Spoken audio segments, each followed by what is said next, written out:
Good afternoon, New Hope Online. It's great to see you, and it's great to have you join us this afternoon. This is Unscripted, a weekly segment of conversations with people in our community and a part of our church. We get to hear stories and perspectives, and simply it's just an opportunity for us to get to know one another and in this atmosphere, in this environment, in this setting.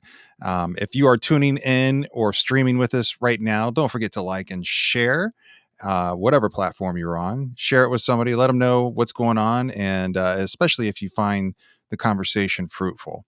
We are here every Wednesday at 12:30, and thank you again for joining us.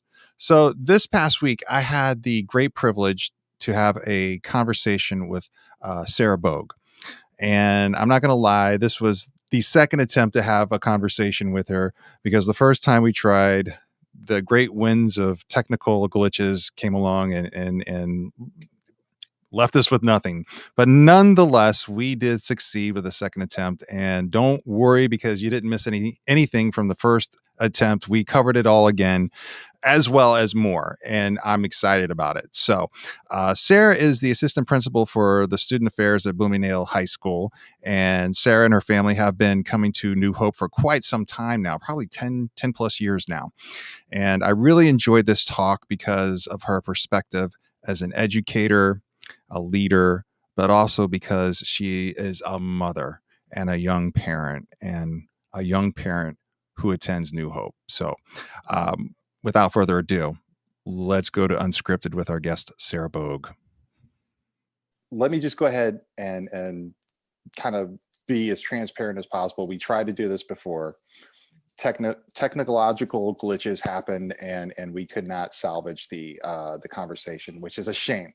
So what we're going to do is briefly just kind of go over sort of just like your background one more time. You said that you were from up north. Mm-hmm.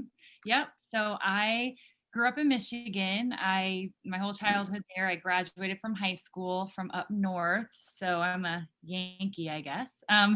So after high school, I went to Anderson University, which is a Church of God university in Indiana. My dad actually took a job teaching there as well. So our whole family moved after high school and studied there and played basketball there. And then after that, I came down to Florida. I had some family here and just, didn't have a whole lot to do or hold me there looking for something new. And so I came down here. That was 15 years ago. I started teaching and coaching at Newsome. I met Jeff, my husband, 2 kids. 15 years later, here we are. And you bring up something really good because one of the things I wanted to kind of talk with you about is you being a mother. Mother's Day is right around the corner, and I do have some questions about you as a mother. Okay. You said you had 2 kids. What Mhm. son and daughter, right? Or Yes. So Carter is our daughter, although often mistaken for a boy because of her name, but right? she's our daughter. She's 5, and our son Colton is 1.5. And before you became a mother, what was I'm sure you had intentions of being a parent one day, Mhm. but life was a lot different, wasn't it? Yes. Yeah. Yes, it was. What is some of the things other than the obvious that you've kind of embraced as far as being a mother? Oh gosh. Well, I feel like it's kind of I mean, everyone says this, but it's just not all about you anymore. So, I think it just really changes your perspective. It made me appreciate a lot more, my upbringing in the church and just, the things that my parents had instilled just really made me appreciate that and want to, kind of do some of those same things with our children. But the biggest thing was it's not about me anymore. I don't get to No. sleep in until 11 and or 12, and I don't get to, decide what I'm doing on a Friday night. It's really about them, which is great and totally fine. But it's a shocker. Now, when you were becoming a mother for the first time, were you teaching at that point in time? I was, yeah, I was teaching PE and I was coaching basketball. Well, actually, I was coaching swim. I had stopped coaching basketball and I was coaching swim. Mhm. Did you approach being a teacher and what you went through with your students a little bit differently after you became a mother? Yeah, I probably had a lot more empathy, just I mean, is that terrible? I'm just gonna keep it real, Chris. But Why not? yeah, yeah, I think it just maybe a little more compassion and realizing that kids are dealing with a lot. My kids are little, so they're not dealing with the things that high schoolers are dealing with yet. But kids are kids and they're dealing with emotions, big or small. And so it probably helped me to become a little more empathetic and Yeah. compassionate. Did you ever find yourself at a point in time with your own kids, kind of recalling what your parents did and you sitting there going, oh, I'm just like my mother. Oh, I'm just like my father. Yes, all the time. Yeah, yeah. It's like, oh, you sound just like your mom. And I'm like, that's not such a bad thing anymore. But yeah, yeah, a lot of the just like boundaries and things that, I know that they did with me growing up, which you don't understand obviously as a kid. But yeah, just some of those things you realize now why they didn't let you watch certain things, or, even they're little, so they're not making, big decisions yet, but even just eating candy or whatever it is. It's hard to set those boundaries with them, but you got to do it. And I appreciate my parents for doing that with me. So I had a good example. I know before I became a parent, I said, boy, I'll never do that with my kids. I'll never speak with them that way or treat a situation like that. And yeah. Yeah, I can't think of one offhand, but I know those words have come out of my mouth, or that has thought in my in my head. They really knew what they were doing. You were right, mom and dad. You were right. I'm doing it. um, okay, you're an educator. You've been an educator for a long time. What was the one thing about this past year, 2020, that maybe what was the one takeaway that was a positive takeaway for you as an educator? Um, I think as an educator, or working in the schools, the kids are really resilient. There's a lot going on, and you see both sides. There's both spectrums, but I think one positive thing I've seen is that kids are pretty resilient and they're able to kind of take things as they come, and sometimes better than we do. But and that's been exciting to see. And it's also been, coming back to school this year. And I think I mentioned this before, I'm sure I'll say some of the same things, That's but coming fine. back to school this year, um just their excitement and they want to be there, they want to be with their friends, they want to be in school. And just seeing that kind of shift in some of those kids who may not have realized how much they needed it or enjoyed it before. And now coming back this year, you can really tell that they appreciated it a bit more. So it's been nice to see that. And during this whole past year, because it has been a little over a year now, was there a, I know it has. Was there ever a part in the process of just school devising a plan and going about making a plan for everything? Was there ever a moment where pessimism started to set in with you about what was going on or what was happening? um I try not to really go there. I'm a pretty mostly positive, try to just stay positive because, otherwise it can be. But I think, going back to the thing that's coming to mind is when we actually started back to school this year. And I'm sure as a parent, you remember the back and forth. Are we e-learning? Are we smart start? Are Mhm. we doing this? Are we doing that? And just the back and forth, back and forth. And, we were in the schools and we're trying to make a plan and we couldn't, every time we'd make a plan, we'd get something else. And so we'd make a new plan and then we'd get something else and then it was a new plan. So it was very, and then I really felt for the teachers because they were getting the same thing. It's like, okay, we have a new plan for you. Oh, now we have a new, and they were trying to, prepare too. And that I think it was a tough time for everybody. It was a tough time because Mhm. it's just the unknown and just constant changing, and you want to prepare and you want to do what's best for the kids and the teachers and everyone involved and the parents. But it was hard because no one really knew what was going on. I can say that now. Yeah. Sorry. No, yeah, it's, It and was and tough. and you even mentioned being a parent. And one of the things you took away and kind of brought to being an educator was having more empathy. Can you think of a situation in the past year where that empathy was required for you Mm. with a particular student or a situation? Um, Gosh, that's a good question. I think just in general, because my job now, I'm assistant principal of student affairs, so I deal with any type of behavior issue, discipline issue, and I think just understanding that kids are going through a lot. I can't think of one specific one, but sometimes they just needed someone to talk to. I've had a lot of situations this year where the kids will come in and they've done something, not made the best choice, but there's just more behind. There's more behind that choice than what's going on at home, or maybe a parent lost a job, or they're failing math, or they're this, and just giving them the opportunity to really talk about what's going on. Really, 99% of the time, it's not about doing that one thing. It's all the stuff that's behind it. So just spending the time to talk with them, and I've really tried to do that, especially more this year, because I know that there's a lot going on for them. And you just never know what their day looks like before they get to school either. You don't know their story unless It- you give them a chance to tell you. and dealing with the affairs and behavioral problems and stuff like that. What's something that's very common throughout this past year, more so than I guess any other problem? Oh, you mean behavior wise? Yeah, yeah, Oh, more common because of the pandemic? yeah.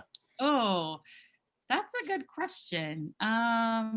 You're giving me with some good ones. I was like prepared for the same ones as last time. No, I told you it's gonna be a little bit different. no, which is good.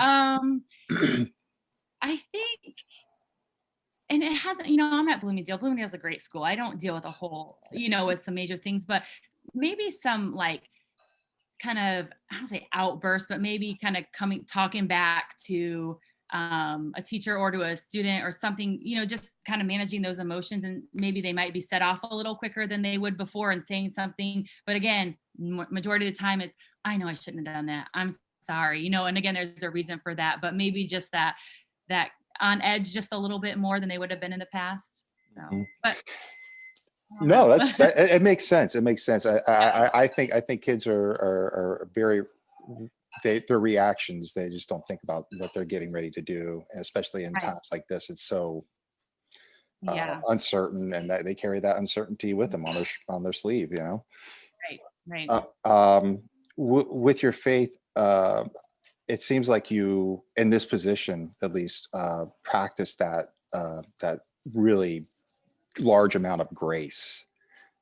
Do you find yourself looking to your faith when you are doing this particular aspect of your job?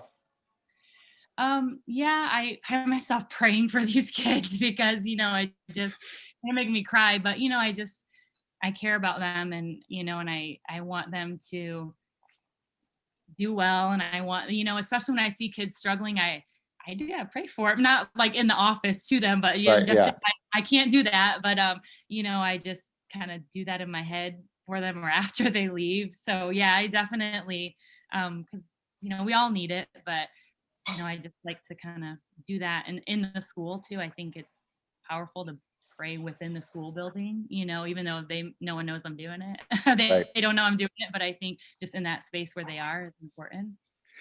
And I think that I know that because of the situation of a public school that you have to watch yourself with certain things like that. But I'm sure that it's, parents and kids would really appreciate the fact that you would do that. Pray for them. Yeah, I think that's pretty cool. You know, thanks. I I mean, mean, if a teacher came up to me and told me that about one of my children, I would just be, yeah. wow, I'm humbled. Well, That's I can amazing. tell you if your kid is going to Bloomingdale, I'm praying for them. I'm so. You don't want my kids to go to Bloomingdale. Yes, I do. Okay? He's right behind you. You better. um, what brought you into the doors of New Hope a long time ago? So actually, my husband Jeff was going there, and I was attending Bay Life at the time, which I liked.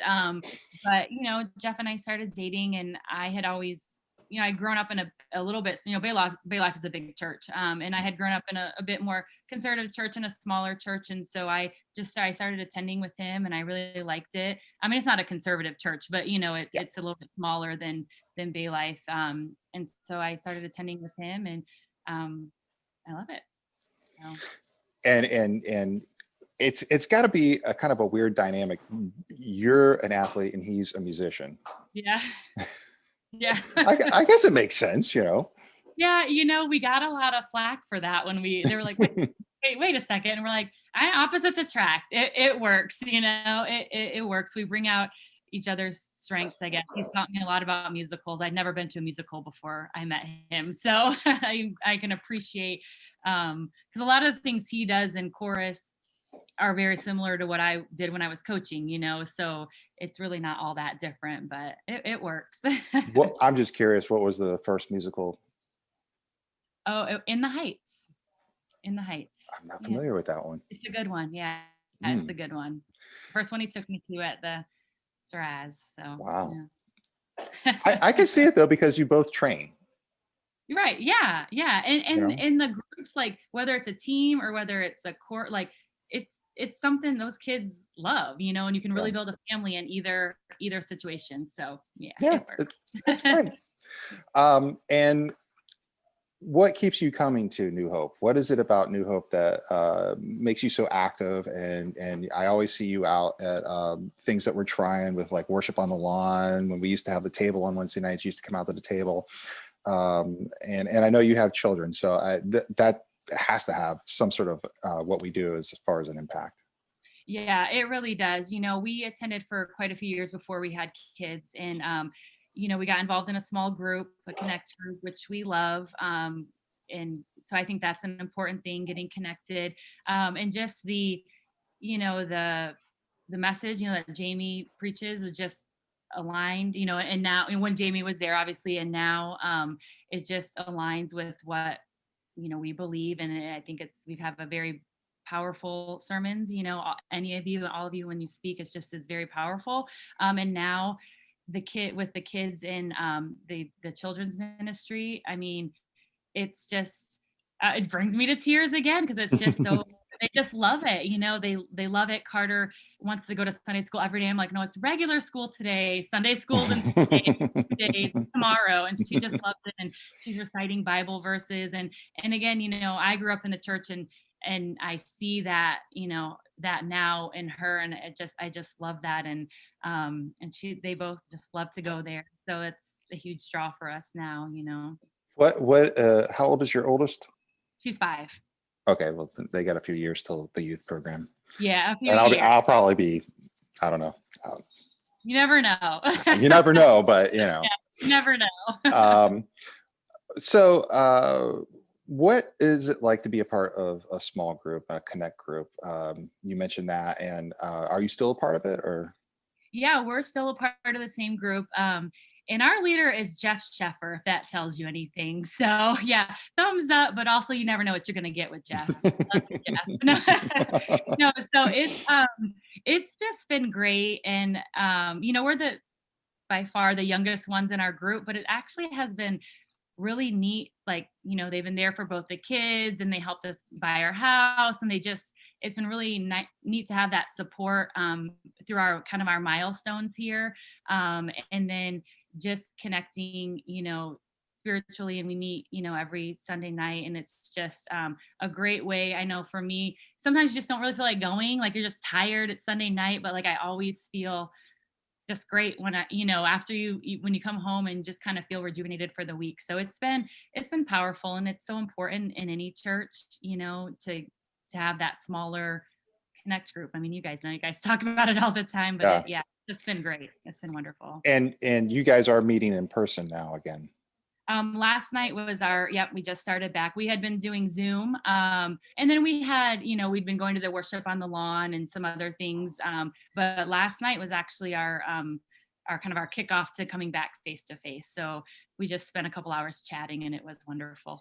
And I have not heard any sort of feedback or response from people doing connect groups or small groups on Zoom. Did that go well for you all? I mean, obvious if you guys kept in connection, but Yeah, we did it the whole time. It's not like meeting in person, but it was just good to have a check-in and pray for each other. And we did studies, we did videos we'd watch and then talk about. So I mean, it wasn't face to face, but it was pretty good, especially that time when when everyone was really quarantined and you weren't going out at all. Like it was yeah, nice to have that connection. So awesome, awesome. mm, Well, to wind up our interview, I want to do something, and maybe you're familiar with it, or I don't know if you're not.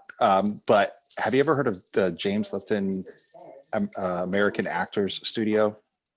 I don't think so. Okay, your husband probably knows about it. I was gonna say he'll have really, Sarah. Yeah. It was this guy, and he did this sort of a conversation show, and he always ended the show with a handful of questions. So I'm going to randomly ask you these questions, and you're going to give me the best answer that you can. I told you I'm so bad on the spot, but okay. You, I'll you'll play. do. The reason why I'm breaking this out on you is because I know you're going to do good. So Okay. I have all the confidence in you. Okay. All right. Well, let's do it. Okay. All right. What is your favorite word? My favorite word, love. What is your least favorite word? Oh, um, well, probably the opposite, hate. I strongly agree. Yeah. Okay. Um, what makes your day? My family. Spending time with my family. Do you let anything ruin your day, or is there something that ruins your day? I try not to. I really try not to. So not often, but not often. Try not to. Straight answer. Okay. What keeps you up at night? Ooh, what keeps me up at night? Um, well, I go to bed at like 8:30, so you're pushing my bedtime here. I'm sorry. No, that's fine. So I You'll sleep. never have to do this again. Okay, so I think if I have things pending at work that I need to get done or I haven't gotten done, sometimes that can keep me up at night, or thinking about getting up at 4 o'clock to go to go work out keeps me up at night sometimes. But yeah, that's about it. That works.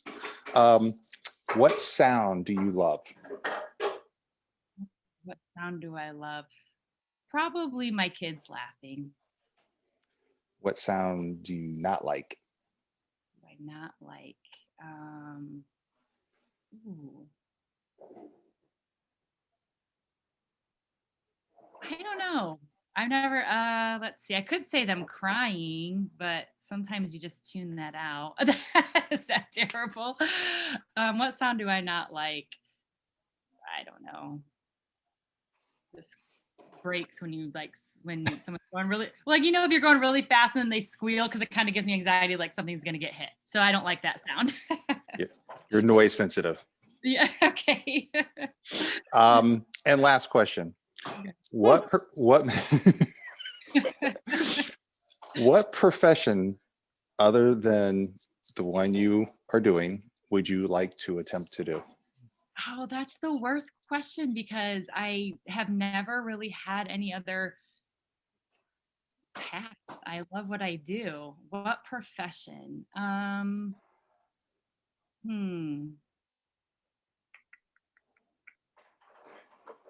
I don't know. You stumped me. Um,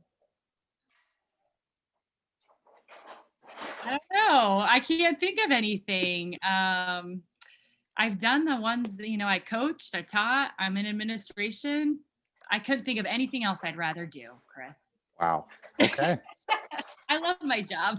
I really have never thought about doing anything else. Fair enough. Fair enough. I often tell people I don't need another job because I have the greatest job in the world.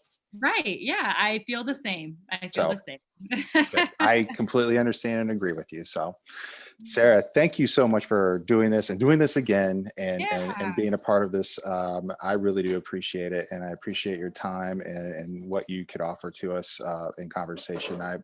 I, um, I think that what you're doing out there and how you've managed to just keep it together, especially in senior high school, has just been amazing. So, kudos and thank you. Well, thank you. Thanks for having me. This was fun. I enjoyed Yeah, both times. Both times I enjoyed it. good. Well, thank you so much. And if I don't see you, happy Mother's Day. Oh, thank you, Chris. All right. Have a good Bye. night. Bye. You too. Bye. Thank you again for joining us with Unscripted. We are here every Wednesday at 12:30. Join us next week. We will have our 10th episode. Can you believe it? Wow. So join us. And remember, if you are watching this for the first time, share it with a friend. Let them know what we're talking about. This is some great stuff and great people that we've had the opportunity and privilege to talk to. So we'd like just to share it around. Thank you again, and we'll see you next week on Unscripted.